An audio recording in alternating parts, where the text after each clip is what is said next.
Disconnect हो गया था, मुझे बताया गया था डिस्कनेक्ट हो गया, मुझे तो समझ ही नहीं आ रही थी कि ये किधर गए हैं सारे।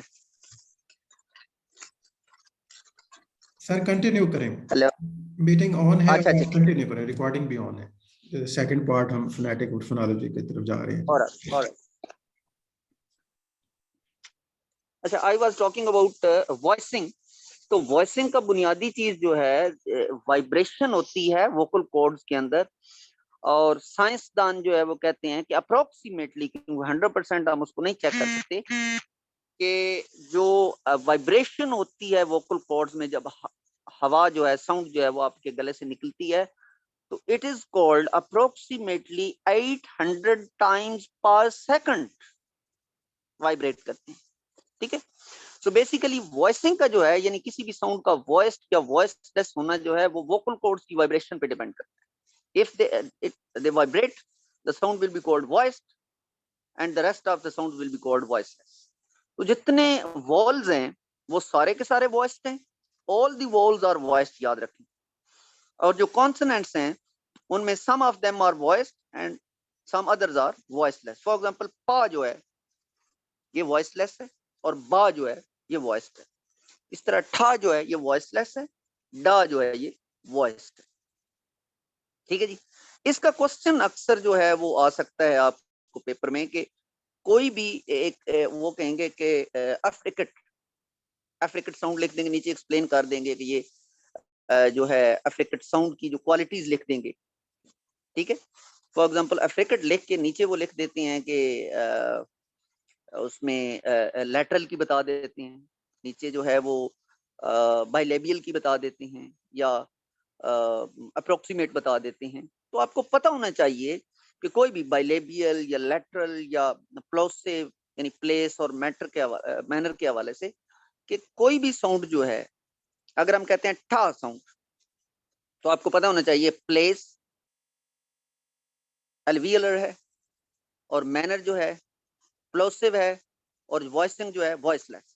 यानी तीन चीजें ये कंफर्म आपकी होनी चाहिए कि ठा साउंड जो है वो मैनर ऑफ आर्टिकुलेशन में प्लोसिव है, प्लेस ऑफ आर्टिकुलेशन में एल्वियलर है, और वॉइसिंग में वॉइसलेस है, यानी वो वोकल कॉर्ड वाइब्रेट नहीं करते। ठीक है। जो तीन चीजें जो हैं आपकी इन्होंने आपने एक्सप्लेन करनी होती है, और सिंबल जो है आपको याद होने चाहिए बेसिकली, के जिसमें पा बा ठा डा खा सा जा फा वा शा था रा हा। ठीक है। या ला मा ना, यानी अलेमन जिसको आप बोलते हैं। तो दे आर 24 बेसिकली। ठीक है। लेकिन दो तीन जो हैं उनके बारे में डिफरेंट फोनेटिशियंस डिफरेंट बात करते हैं। फॉर एग्जांपल रा साउंड जो है, इसको भी अप्रोक्सीमेट या सेमी वॉल में या सेमी कॉन्सोनेंट में कुछ फोनेटिशियंस रखते हैं। इस तरह वा साउंड, जिसको डब्ल्यू हम कहते हैं, वा, इसको डब्ल्यू नहीं करना, वा साउंड, इसको भी कुछ सेमी वॉवल या अप्रोक्सीमेट में रखते हैं। और या साउंड जो है, जिस तरह यस, यर, योर, योन, ये साउंड जो है, इसको भी कुछ फोनेटिशियंस जो है वो कुछ रखते हैं सेमी वॉवल में और कुछ नहीं रखते। यानी इसमें प्रॉपर जो है दो जो हैं ऑर्गन्स ऑफ स्पीच जो हैं वो प्रॉपर आपस में मिलते नहीं है। यानी एक किस्म का वॉल जैसी सूरत हाल होती है, जुबान बड़े करीब ताल्लुक से चली जाती है, लेकिन वो प्रॉपरली जो है मिलते नहीं आपस में, इसलिए इसको सेमी वॉल या सेमी कॉन्सोनेंट कह सकते हैं। इस तरह वो जो है साउंड, वो राउंड लिप्स होते हैं, और उसमें जो आवाज निकल रही होती है, प्रॉपर लिप्स आपस में मिलते नहीं है, यानी एक वॉल जैसी कैफियत बन जाती है। The same is the case with raw sound.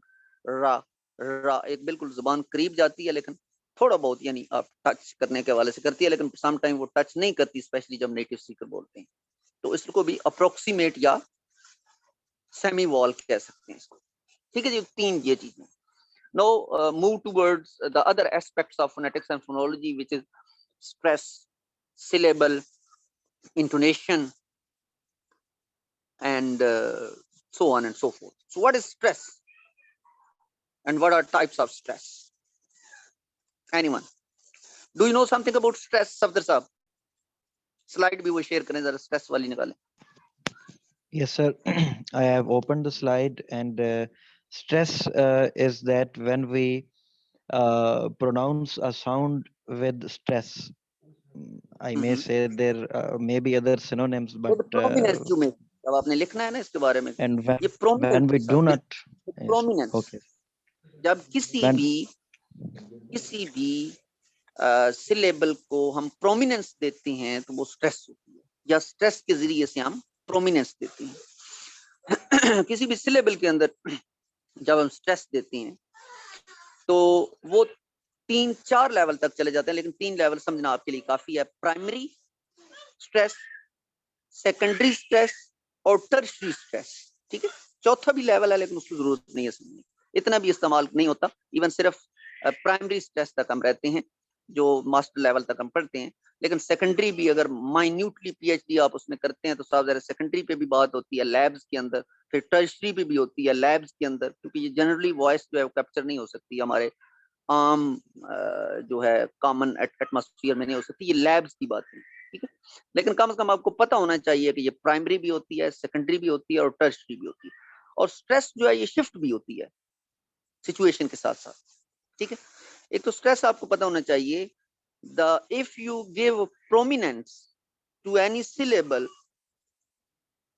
in a word, that will be called a stressed syllable.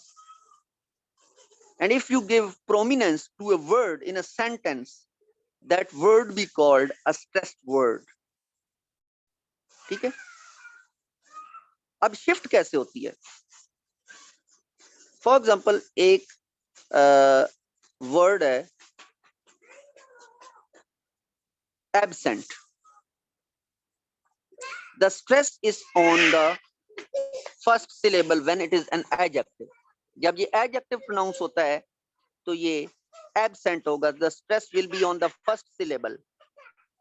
And when this word will be used as a verb, the stress will shift to the next syllable, sent. So the word will be absent. So when it is verb, it's absent, and when it's adjective, it's absent. The same is the case with rebel and rebel. So the stress is shifting. It means stress has a great importance in English language sound system because it changes the meaning, it changes the category of the word. ठीक है, बहुत सी और मिसालें ऐसी मौजूद हैं कि stress जो है वो शिफ्ट होती रहती है।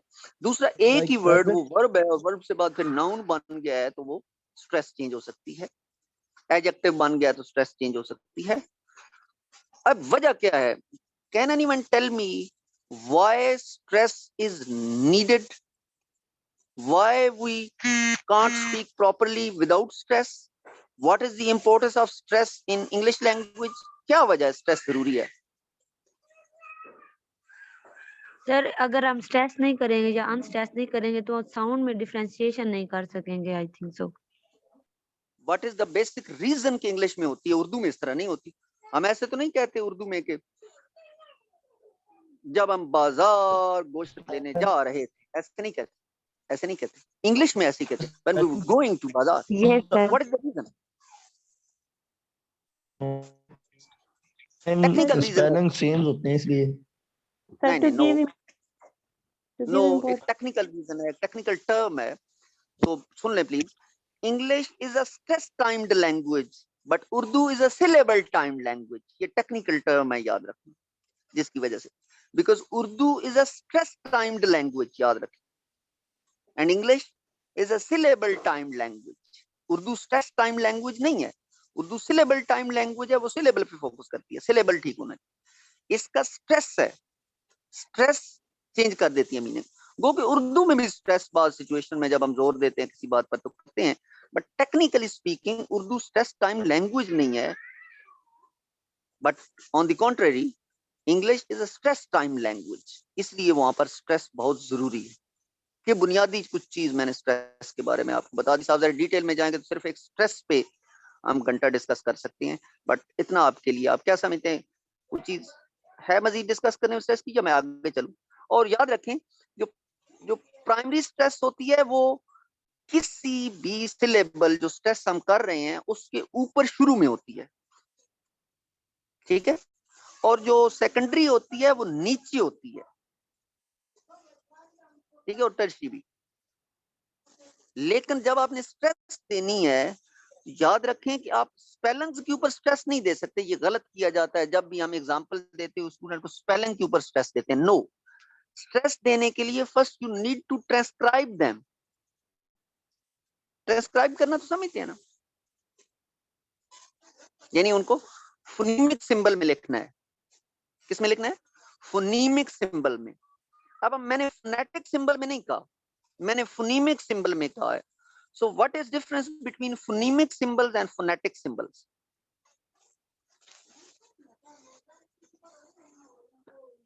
What is difference between phonemic symbols and phonetic symbols? Can anyone tell me?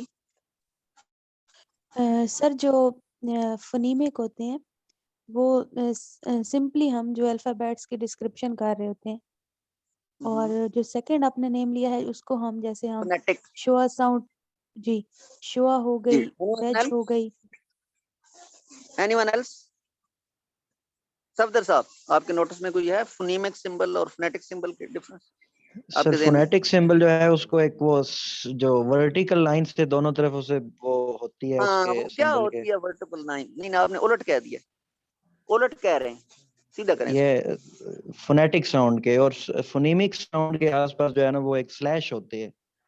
शाबाश, बिल्कुल ठीक है बात, बिल्कुल ठीक है। फोनेटिक का मैंने समझा फोनीमिक कह रहे हैं, बिल्कुल ठीक है।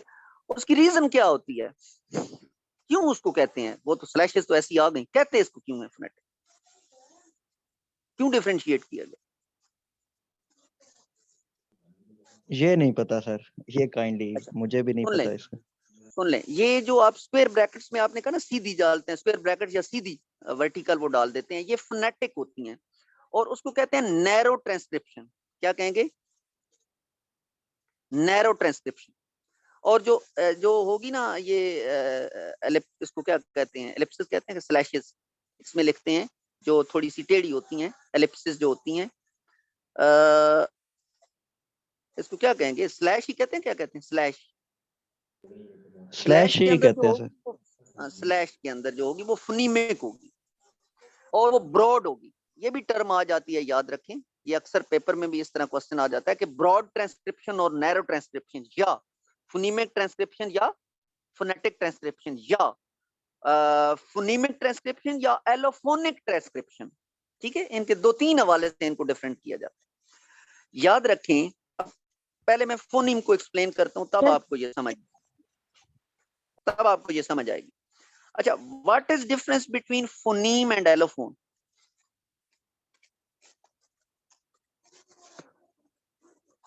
What is difference between phoneme, allophone and phone? तीन मैं कह देता हूं, सबसे पहले कोई एक्सप्लेन करे, बेशक गूगल भी कर लें गूगल नहीं बताएगा ये।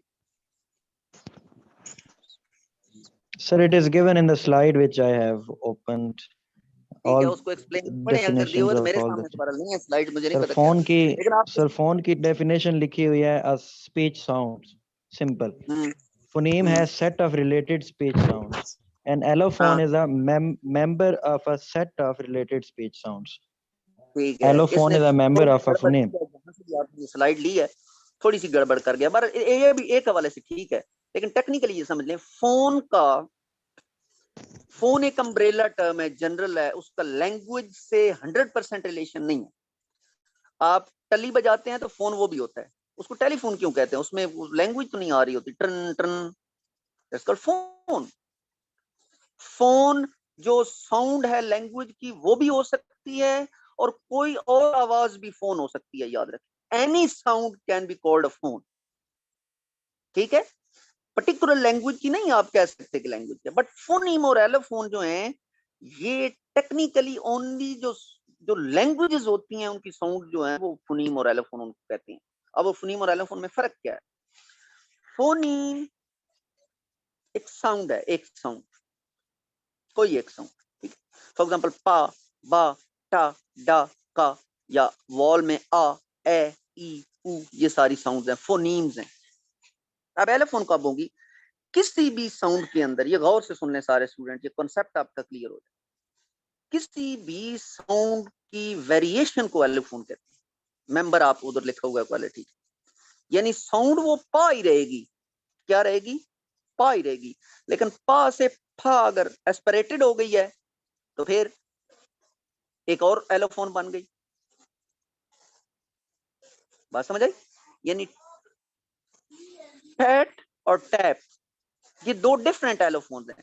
फैट में फा जो है पहली PAT फैट, फा एस्पिरेटेड है, और टैप में TAP टैप में फा जो है ये unaspirated. It means these are two different allophones of a single phoneme. Single phoneme क्या है? फा, which is only a concept in our mind, which is only a concept in our mind. ठीक है, जो हमने बयान किया है वो दोनों एलोफोन्स हैं, एक एस्पिरेटेड है एक अनएस्पिरेटेड है। हम कहते हैं phoneme is the smallest unit of sound system of any language. क्या कहते हैं? अब फोनीम की क्या होगी डेफिनेशन? कि phoneme is the smallest, phoneme is the smallest unit of sound system of any language. ये याद रखें, फोनीम सबसे पहले हम जब वो बिगिनर्स को हम बताते हैं, जिनको आगे डिटेल में नहीं पता, सिर्फ समझाने के लिए इसी डेफिनेशन को आगे हम चेंज कर देंगे, ये बदल जाएगी, ये रॉन्ग हो जाएगी ये डेफिनेशन। लेकिन बिगिनर्स के लिए पहले क्या होता है? द स्मॉलेस्ट यूनिट ऑफ, यानी सबसे छोटी जो यूनिट है, मजीद उसको हम तोड़ नहीं सकते उसको। The smallest unit of sound system of any language is called phoneme. ठीक है, जैसे पा, बा, टा, था। सर हमने इसके बारे में पढ़ा था मीनिंग डिस्टिंग्विशिंग साउंड, तो वो साफ इससे मीनिंग जो है वो मॉर्फीम होती है। नहीं, वो ये भी होती है, ठीक है, वो ये ठीक कह रही हैं, ये भी होती है वो मॉर्फीम, और जो है वो मॉर्फोलॉजी ग्रामर की बात है, वो भी बताऊंगा मैं। ये बात ठीक कर रही हैं और सफदर साहब भी ठीक है अपनी जगह पर। अच्छा, आप ठीक कैसे कह रही हैं? साफ ज़ाहिर है।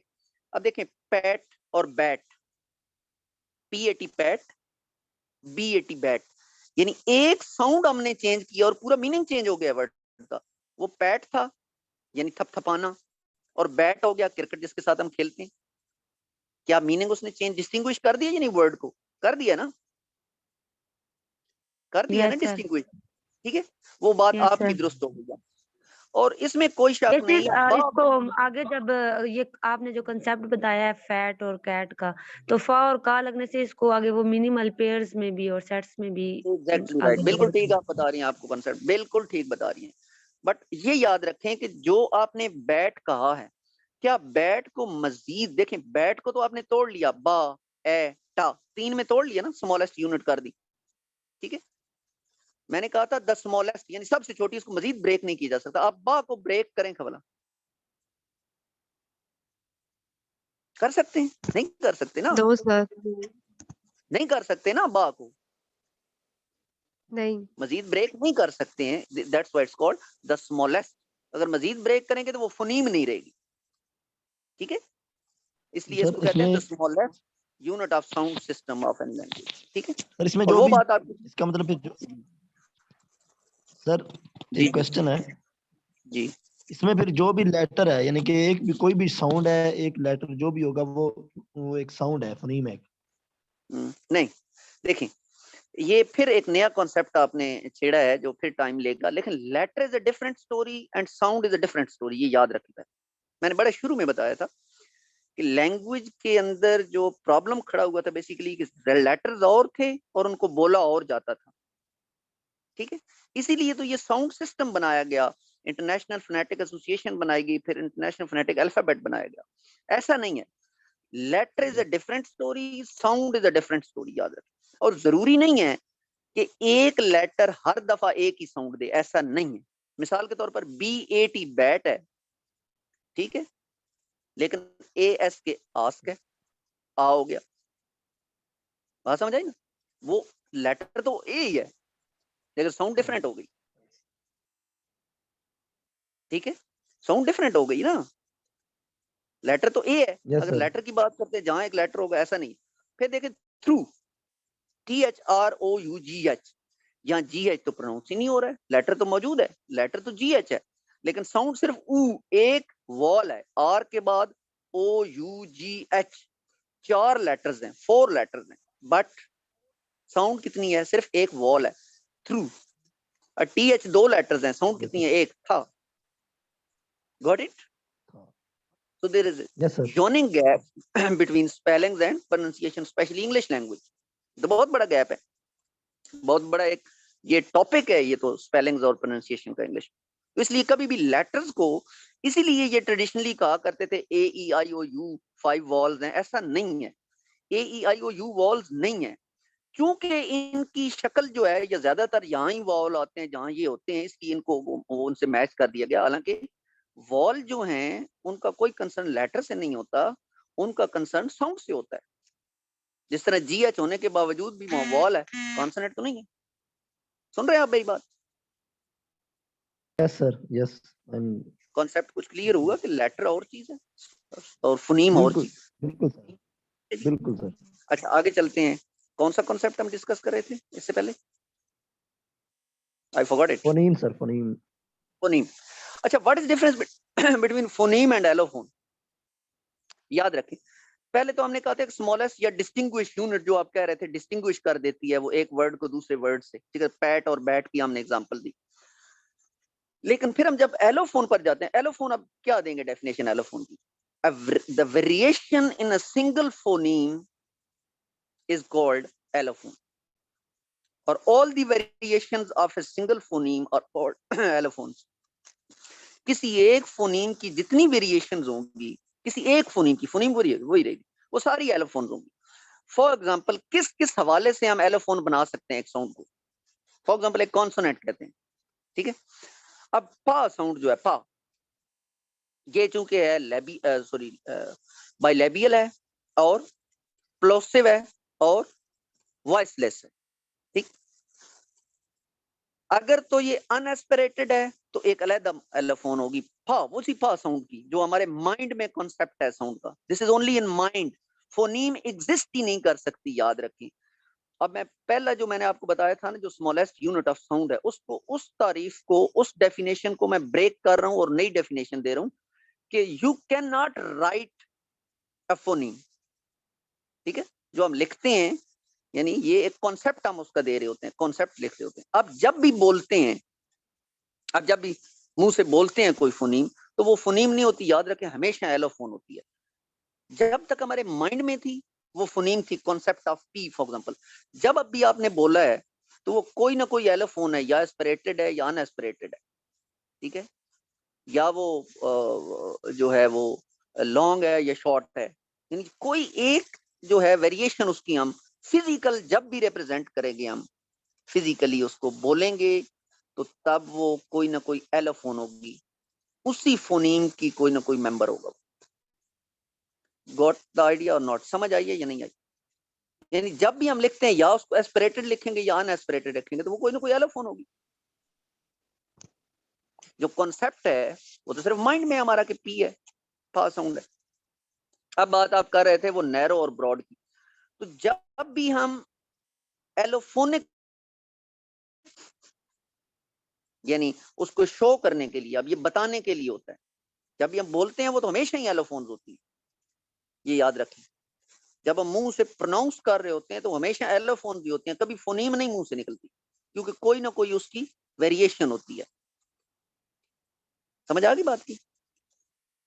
जब हम वेरिएशंस के साथ चीजों को एक्सप्लेन करेंगे, फॉर एग्जांपल ये हम एक्सप्लेन करना चाहेंगे कि ये सारी की सारी नैरोस की ट्रांसक्रिप्शन के ये एस्पिरेटेड और अनएस्पिरेटेड साउंड भी लिखनी है, उसकी कोई भी वेरिएशन है, चाहे वो नेजल है तो ओरल हो गई।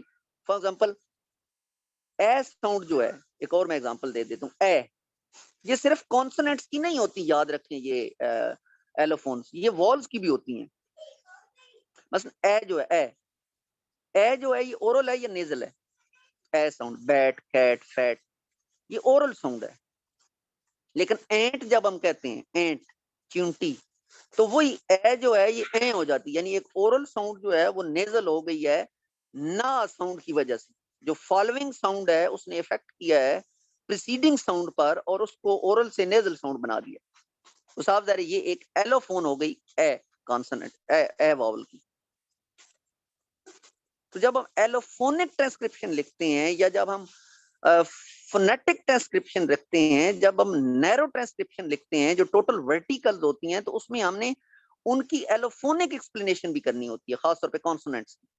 जिस तरह एस्पिरेटेड होगा तो ऊपर हाइच डालेंगे छोटा सा, तो आपके जो पेपर्स में आएगी कभी भी, या जब आपने एमए किया था तो उस वक्त फोनेटिक्स एंड फोनोलॉजी के ऊपर वो फोनेटिक ट्रांसक्रिप्शन नहीं वो मांगते, आप पेपर में देखें, अगर फोनेटिक है तो वो आपने स्लैंटिंग बार में नहीं लिखना, वो सीधा वर्टिकल में लिखना है, और अगर फोनीमिक लिखेंगे तो फिर वो स्लैंटिंग बार में स्लैशेस में लिखना होता है। तो जो स्लैंटिंग बार्स में है उसमें आपने नैरो एक्सप्लेन नहीं करना होता, जब बोलेंगे तो होगी कोई ना कोई नैरो ही, लेकिन लिखने में वो आपने एक्सप्लेन डिटेल नहीं बतानी होती, ये एस्पिरेटेड है या अनएस्पिरेटेड है, ठीक है। इसलिए वो फोनीमिक ट्रांसक्रिप्शन डिमांड करते हैं पेपर में, फोनेटिक नहीं करते। तो ये फर्क है बेसिकली फोनीमिक और फोनेटिक ट्रांसक्रिप्शन में, कि जब नैरो करेंगे या एलोफोनिक करेंगे या फोनेटिक करेंगे तो फिर वो माइन्यूटली चीजों को एस्पिरेटेड और अनएस्पिरेटेड भी क्लियर करेंगे। जब स्लैंटिंग बार में लिखेंगे तो सिर्फ वो जो कॉन्सेप्ट है हमारे माइंड में, उस कॉन्सेप्ट की पिक्चर बनाएंगे, लेकिन हम उसको नैरो उसकी नहीं एक्सप्लेन करेंगे कि एस्पिरेटेड है या अनएस्पिरेटेड है, नेजल है या नहीं है। Got the thing? This is the difference basically phonemic और फोनेटिक ट्रांसक्रिप्शन। आगे अब चलते हैं, इसका कुछ concept, got the idea? Yes, sir. Have you got a little idea of what is difference between phonetic and phonemic transcription? Yes, आगे चलते हैं, आगे Yes, चलते हैं। Let us talk of syllable. What is syllable basically?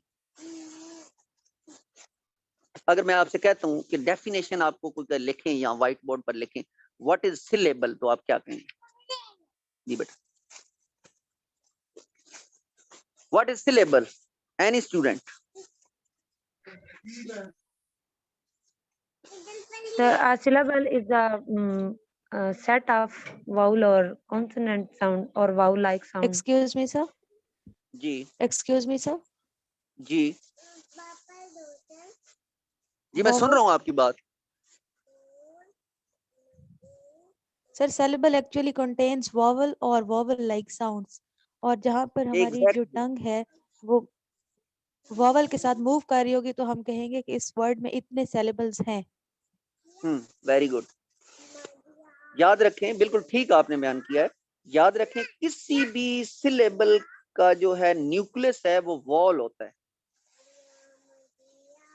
किसी भी syllable का जो न्यूक्लियस होता है वो वॉल होता है। Without vowel there is no syllable, ठीक है। और किसी भी सिलेबल के अंदर दो वॉल नहीं हो सकती। ये दोनों बातें ज़हन में बिठा, यानी विदाउट वॉल सिलेबल सस्टेन ही नहीं कर सकता, वो होता ही नहीं है। न्यूक्लियस, उसका न्यूक्लियस खत्म कर दे किसी चीज का तो खत्म हो गया, ठीक है। और किसी भी एक सिलेबल में दो वॉल नहीं हो सकती, ये याद रखना, ठीक है। बाकी बात आपने ठीक की है। अच्छा, कैसे हम कहेंगे कि ये एक सिलेबल है या दो? मैंने अभी बताया आपको, किस बुनियाद पर हम कहेंगे कि ये एक सिलेबल है, ये दो सिलेबल? सर, जहाँ पर हमारी पोजीशन ऑफ टंग जो है वो चेंज होगी, सिलेबल्स पर वॉल, क्योंकि हमारी पोजीशन चेंज ठीक होती है, है वो टंग वॉल की। के साथ बदलते हैं, इट्स ऑल राइट। जहां जहां न्यू वॉल आता जाएगा वहां वहां, अब लेटर्स में नहीं न्यू वॉल आते, जो लेटर में आप देखें थ्रू, वहां तो ओ है, फिर यू आ गया, फिर जहां जहां न्यू वॉल साउंड सिस्टम में आता जाएगा वहां वहां नया सिलेबल क्रिएट होता जाएगा, ठीक है। जहां जहां न्यू वॉल साउंड सिस्टम में आता जाएगा। फॉर एग्जाम्पल, ट्राई कितने सिलेबल हैं? सर, इसमें दो Try. सिलेबल हैं। How many syllables are there in the word try? Sir, Two syllables, sir. Two, sir. Anyone? How many syllables are there in the word try? Sir, syllables. One syllable. One syllable. Sir, two syllables are there. लेकिन wall एक है, यही तो confusion है। Sir, दो syllable. नहीं नहीं, single syllable भाई, मैं बार अब फिर कह रहा हूँ, this is a single syllable, not double. ये डिप्थोंग है, ग्लाइडिंग वॉल है, बट वॉल एक ही है, या दो वॉल नहीं है ट्राई में। आई, ये तो डिप्थोंग आ गया, समझ आई बात? ये तो डिप्थोंग है। There is single syllable in the word try, not double syllable. अच्छा, the word science, how many syllables are there in the word science? Two. सोच लें सारे लोग, जी 32 स्टूडेंट्स हैं। You are going to be by the grace of God lecturer of English language. Three. You must one syllable sir. One syllable, कुछ ने 2 का, कुछ ने 3, कुछ ने 1। 2 वाले कितने लोग हैं जिन्होंने कहा 2?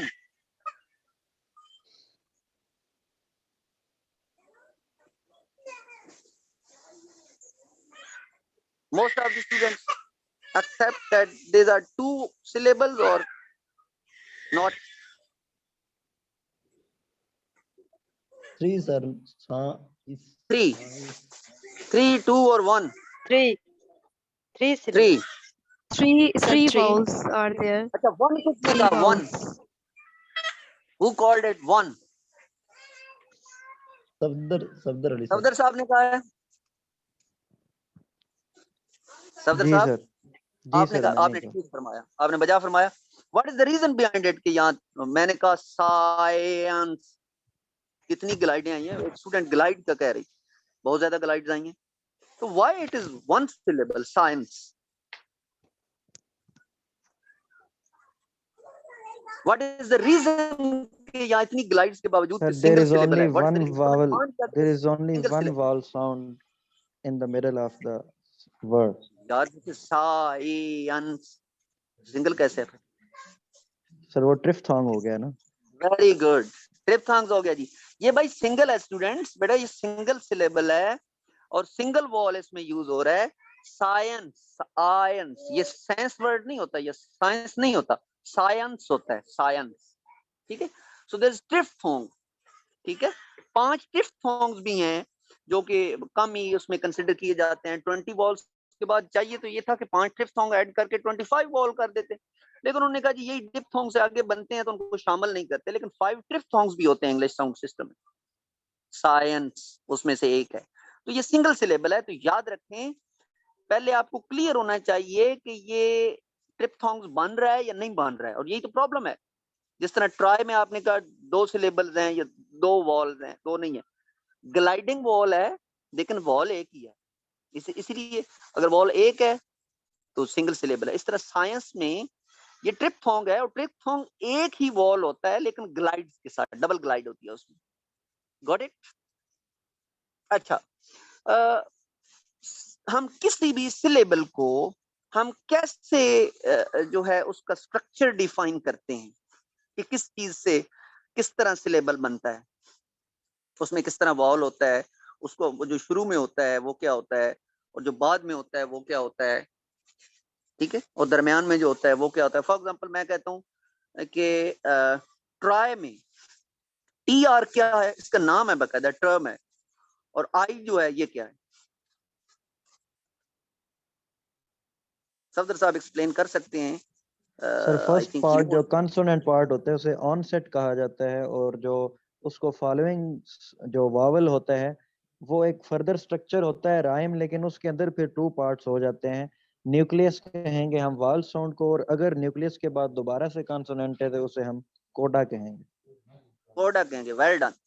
तो बेसिकली जो दरमियान में है उसको हम न्यूक्लियस कहते हैं, यानी वॉल जो साउंड है किसी भी सिलेबल में जो वॉल साउंड है, ठीक है, वो न्यूक्लियस होगी, और उससे पहले अगर कोई कॉन्सोनेंट है तो वो ऑन सेट होगा, ONSET यानी बिगिनिंग जिसका मतलब होता है, और फिर न्यूक्लियस होगा, और उसके बाद अगर कोई कॉन्सोनेंट है तो वो कोडा होगा।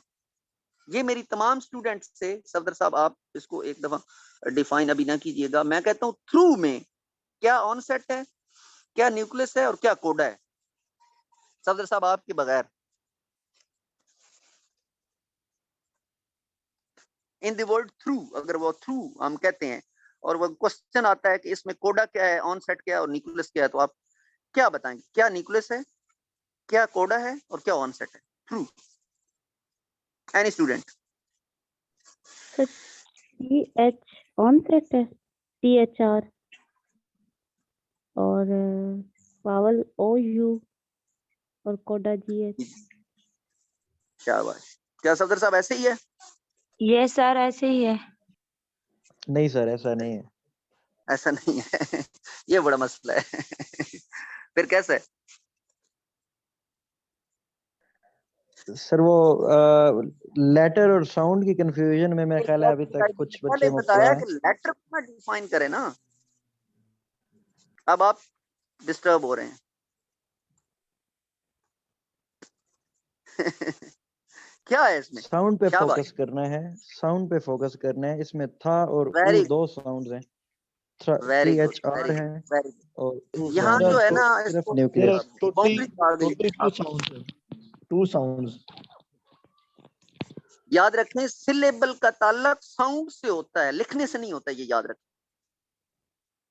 सिलेबल का ताल्लुक साउंड से होता है, स्पेलिंग से नहीं होता, ये याद रखें। ये पक्की बात बिठा लें ज़हन में। इसलिए अगर लिखने में यानी सॉरी बोलने में अगर कोडा नहीं आ रहा है तो वो कोडा नहीं होगा, बेशक लिखने में वो जैसा भी हो। यानी सिलेबल को डिफाइन करने से पहले आप उसकी ट्रांसक्रिप्शन करेंगे। क्या ट्रांसक्रिप्शन में कोडा आ रहा है, क्या ट्रांसक्रिप्शन में ऑनसेट आ रहा है, तो फिर आप करेंगे। फॉर एग्जांपल जैसे मैंने आपको मिसाल दी, ठीक है, तो साउंड के हवाले से आपने करना है। बहरहाल सफदर साहब ये सुन लें, अब कुछ जो फोनेटिशियंस हैं, ठीक है, वो कहते हैं कि नहीं, आप इसको अगर